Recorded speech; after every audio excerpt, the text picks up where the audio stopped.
ভাইজান খবর রাখেন নাকি অনিবন্ধিত স্মার্টফোন বা অবৈধ স্মার্টফোন কিংবা আনঅফিশিয়াল ডিভাইস বন্ধ হতে যাচ্ছে ডিসেম্বরের 16 তারিখ থেকে। আপনি ঠিক শুনছেন না, স্মার্টফোন বন্ধ হয়ে যাবে আর অন করতে পারবেন না, ব্যাপারটা এমন না। ব্যাপারটা হচ্ছে আপনার অনিবন্ধিত কিংবা আনঅফিশিয়াল ডিভাইসটার নেটওয়ার্ক কানেক্টিভিটি বন্ধ হতে পারে বা বন্ধ করে দেওয়া হবে বলে জানানো হয়েছে বিটিআরসির তরফ থেকে। এবং নিউজটা আজকে বললে ভুল হবে, বুধবারের নিউজ আমি বলতে পারি এরকমভাবে। লাস্ট কয়েকদিন আগেই শুনছিলাম এমন কোনো একটা সংবাদ সম্মেলন ডাকা হবে বিটিআরসির তরফ থেকে, এবং সেখানে এরকম একটা নিউজ আসতে যাচ্ছে হয়তোবা, এবং ফাইনালি সেই নিউজটা কিন্তু চলেই আসলো। এখন এই নিউজ তো নতুন কিছু না, আরও প্রায় কয়েক বছর আগে থেকে আমরা শুনে আসছিলাম যে এরকম অমুক তারিখে বন্ধ হচ্ছে, তমুক তারিখে বন্ধ হচ্ছে, বাট ফাইনালি কিন্তু কিছু হয়নি। আর এটা দেখে অনেকেই ভাবতে পারেন ও তাহলে কিছু হবে না, বাট এরকম ভাবার কোনো মানে নেই।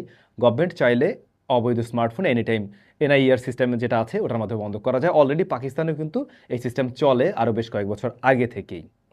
তো সেই প্রসেসটা বাংলাদেশে যদি চালু হয় অবাক হওয়ার মতো কিছু নেই, চালু করাটা লজিক্যাল বা চালু হতেই পারে।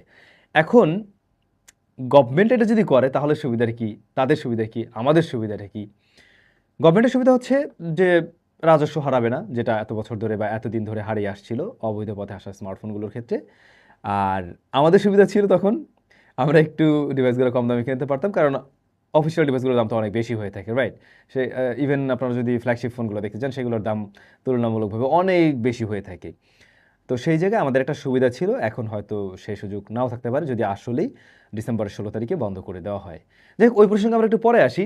নিউজ যেভাবে আসছে, আমি প্রথম আলোর একটা নিউজ থেকেই এটা আপনাদের সাথে শেয়ার করছি।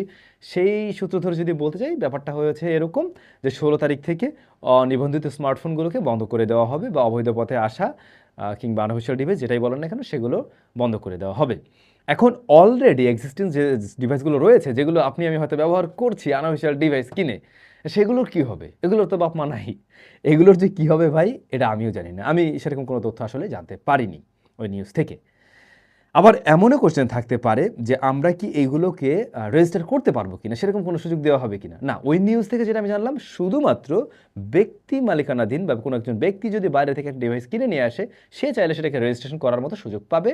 অথবা আপনাকে যদি কোনো বাইরের কেউ, আপনার মামা খালু হতে পারে, যে হোক, কোনো একটা ফোন গিফট করে, সেটাকে আপনি রেজিস্ট্রেশন হয়তো করতে পারবেন।